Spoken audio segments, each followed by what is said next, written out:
ไปสุดตาสุดขอบฟ้า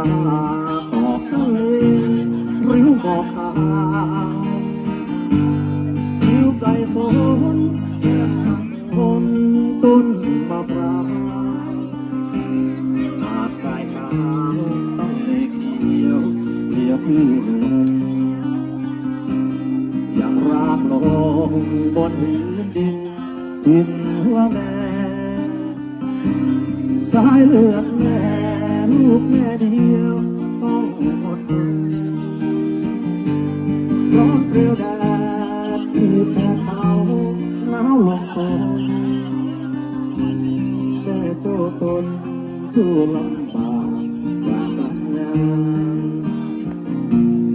มาบัดนี้แม่โจ้จุกพอสูงพระงามฝากคำนาบอกเรื่องราวเล่าความลับจากเมฆทรายกว่าจะเป็นขึ้นตะวันฝากความหวังแม่โจ้ยังอยู่ผู้แผ่นดิน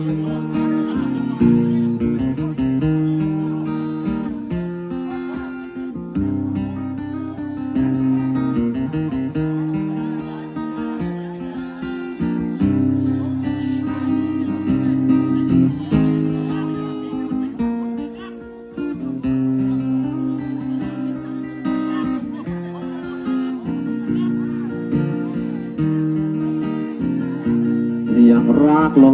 งบนพื้นดินทิ่นหัวแม่สายเลือดแม่ลูกแม่เดียวต้องอดทนร้อนเปรี้ยวแดดที่แพ้หนาวลงคอแม่โจ้ตนสู้ลำบากทำงานมาบ้านนี้แม่โจ้ชุกทุกพระงามฝากคำนามบอกเรื่องราวเล่าความลับจากเมฆทรายกว่าจะเป็นเช่นตะวัน